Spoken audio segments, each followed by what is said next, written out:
자, 면목동, 그 다음에 상봉동, 그 다음에 묵동, 신내동, 망우동 이렇게 5가지 정도의 행정구역으로 되어 있고요. 아까 동대문구의 바로 옆쪽이라 보시면 됩니다. 네, 특징이 뭐냐면 동북권 개발 체계도 지금 이쪽 보시면 자 망우 지역 중심으로 개발을 하려고 있어요. 뭐 3핵, 뭐 7 부도심, 뭐 12 지역 중심 그런 들어보셨죠? 그런 지역 중심으로 지금 개발하려고 하는 거고 그 외에 지구 53개 지소를 또 개발하는 것 중에 이제 상봉이라든가 사가정 뭐 이런 것들이 지금 있는 거죠. 자, 그래서 보시면 첫 번째 이거는 뭐냐면 상봉의 재정비 촉진 지구입니다. 상봉역이 이쪽에 있고 망우역이 이쪽에 있는데 이렇게 개발을 하려고 했어요. 그런데 지금 이게 변경돼서 현재는 이렇게 바뀌었습니다. 뭐가 바뀌었냐면 파란색대로 된 구역은 뭐냐면 다 개발을 하려다가 지금 개발 안 하는 거예요. 존치가 된 구역들입니다. 존치가. 어마어마하게 존치가 됐죠. 여기 말고 중화동도 재촉지구가 있는데 거기도 마찬가지로 존치 구역이 상당히 많아요. 그래서 여긴 개발이 됐고 이런 지역들도 이제 개발이 되긴 하는데 어마어마한 규모에 비해서 지금 많이 좀 초라해지긴 했죠. 네, 그래서 어떤 문제가 생겼냐면은 문제라기보다는 여기가 이제 개발되게 되면은 개발을 할 거니까 그동안 여기가 뭐였겠습니까? 개발행위 허가 제한 구역이 있단 말이에요. 네, 건축허가 행위 제한 구역. 근데 풀렸죠, 이제? 풀려니까 어떻게 돼요? 그동안 거래도 안 됐으니까 가격도 쌌잖아요. 그래서 우후죽순 지금 막 아파트, 빌라 같은 걸 짓고 있어요. 지금 되게 많거든요. 근데 저는 이걸 기회라고 보시면 될 것 같아 보여요. 왜냐면, 뭐, 올리긴 했지만, 아직은 여기 같은 경우는 투자 금액이 높진 않거든요. 뭐, 여기도 한 2,000원 넘겠죠, 그래도? 2,000 미만이 요즘 없으니까. 2,000에서 3,000 정도 되는데, 그 중에서 이제 역세권, 요쪽 역세권이든 요쪽 역세권이든 역세권 쪽 가까운 것들이 있죠? 그런 것들은 해볼 만해요. 왜냐면, 강남까지 가는 거리가 상봉, 면목, 뭐 이런 사가정 이런 데서 강남까지 가는 게 보통 얼마 걸리냐면은 한 17분에서 20분 정도 걸립니다. 지하철 타는 게. 그러면 지하철역에서 한 7, 8분 거리 이내에 있는 것들 있죠? 그런 것들은 강남까지 출퇴근하는데 보통 30분 내외밖에 안 걸리는 거예요. 그래서 지금 면목이라는 곳이 사실은 굉장히 좀 이미지는 좋진 않죠. 면목이 이미지가 그러니까 좀 고급스러운 이미지는 아니잖아요. 그죠? 네, 그래서 약간 그런 이미지가 있어서 그런 건데, 사실은 입지적으로는 가격이 상승할 여지는 제가 볼 때는 좀 많이 있다고 봅니다. 보시면, 중랑구는 지금 지하철이 뭐 분석할 게 사실 많지 않은 게, 7호선밖에 없어요, 7호선. 네. 경춘선 이런 거 있긴 하지만, 보통은 7호선밖에 없어요. 중랑구가 이렇게 빨간색 표시된 게 있잖아요. 요게 7호선 지나가죠. 네. 그 다음에 경의중앙선하고 경춘선 지나가는데 요거는 사실 뭐 투자로서는 거의 크게 연관이 없기 때문에 빼놓고 7호선밖에 없단 말이죠. 그러면은 7호선 타고 쭉 내려가게 되면 강남이 나타나게 되는데 요런 데서 출발하더라도 20분이면 왔다 갔다 한다고요. 그러니까 사실은 그 강남에 대한 접근성이 되게 좋아요. 그러면 강남이 제일 우리나라에서 그 일자리가 많은 곳입니다. 도심보다 한 2배 더 많아요. 엄청나게 많은데 강남에 직장 갖고 있는 사람들은 다 부자인가요? 그렇진 않잖아요.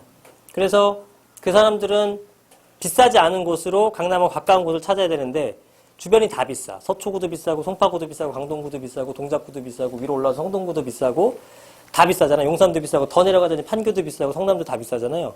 그래서 그런 사람들이 갈 수 있는 중에 가장 괜찮은 곳이 어디냐면 2가지예요. 하나는 중랑구, 하나는 관악구예요.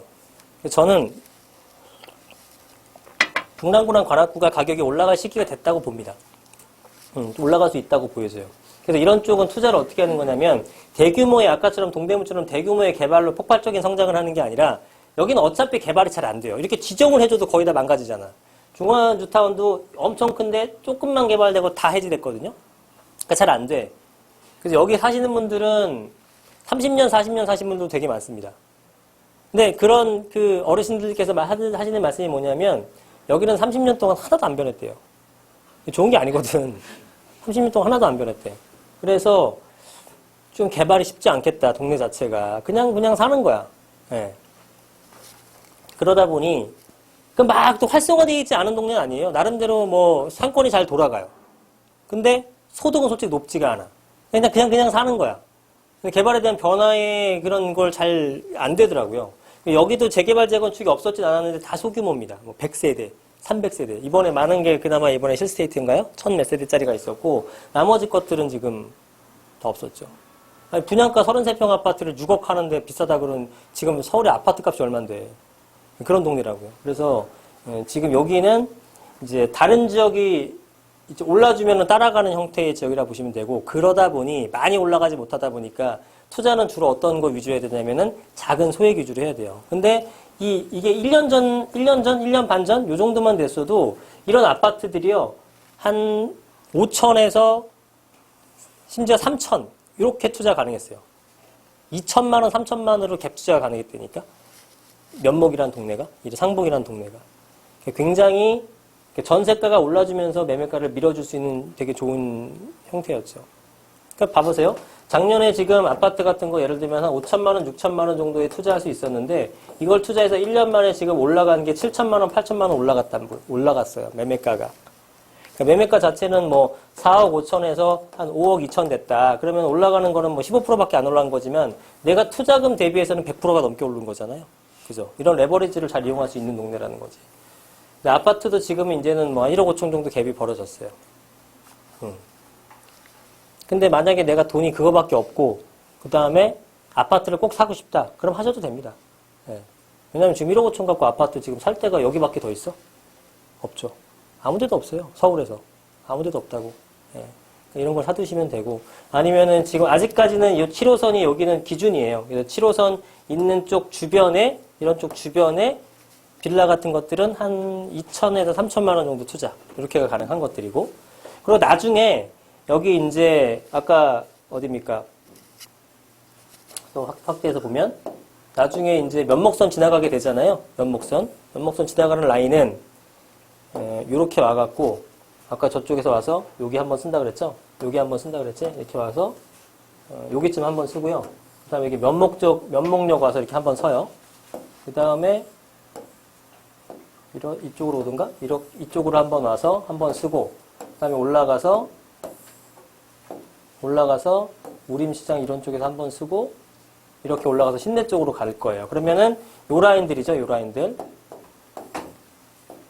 자, 요 라인들 요렇게 요 라인들 요렇게 이런 식으로 가는 거니까 여기가 지금 지하철역이 없다가 생기게 되죠. 나중엔 여기를 투자하셔도 되는데 지금은 아니에요. 왜냐하면 지금 굉장히 오래 걸리는데 그렇게 미리 투자하는 건 아니고 지금 기준되는 건 7호선 라인 쪽으로 해서 먼저 해놓으시고 소액으로 나중에 어느 정도 이제 좀 움직임이 있다. 그럼 그때 가서 사서 전혀 안 늦습니다. 예. 이렇게 하셔서 소액으로 가져가는 방법, 소액 투자를 하시는 방법도 있어요. 완전 소액 투자자분들은. 그러니까 그렇게 해서라도 자금을 좀 모으셔야지 이거 언제 돈 모아서 이거 투자합니까? 자, 그래서 존치구역이 됐고, 존치구역이 되다 보니까 이쪽 일대에 지금 많이 지어지고 있어요. 근데 제가 볼 때 해도 됩니다. 예. 좋은 지역이에요. 동네가 원래 좋은 지역이에요. 제촉지구, 아까 중화제촉지구 같은 경우도 이만했었잖아요. 규모가. 근데 여기랑 여기 일부 빼놓고는 다 지금 나가리.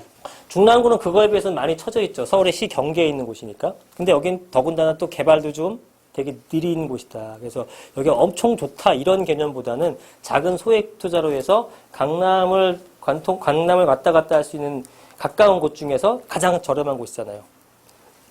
관악구보다도 싸니까.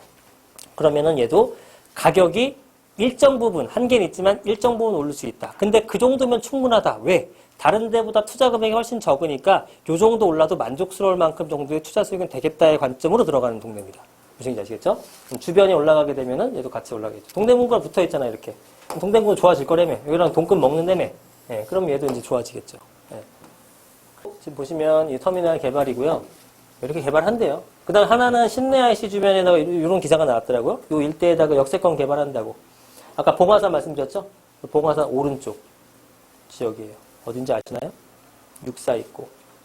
여기가 이제 양원지구 있고. 그 다음 요거는 뭐냐면 동부간선도로 지화하는 거. 그래서 지금 이렇게 돼 있는데 그냥 이렇게 만든대요. 엄청 예쁘지. 빨리 했으면 좋겠어요. 그죠? 이렇게 할 것이다. 그러면 도로의 획기적인 개선이 되고 요즘에 미세먼지 장난 아니잖아요. 이렇게 공원 있으면 훨씬 더 낫겠죠. 이렇게 할 거고. 그 다음에 요거는 아까 이게 신내 IC가 여기거든요. 저 위쪽에. 저 위쪽에. 여기 바로 옆에가 이게 지금 양원지구예요. 참고하시라고 갖다 놔봤고. 그 다음에 이건 중랑물재생센터 조감도. 여기는 행정구역상 중랑물재생센터지만 행정구역은 성동구에 들어가요. 네, 그래서 위쪽이 이제 장안평, 아까 장안평역이 있는 쪽이고, 이쪽이 이제 면목동 쪽이죠. 요 일대. 여기가 이제 지상을 이렇게 공원화 시킨다라는 겁니다. 얘는 어딜까요?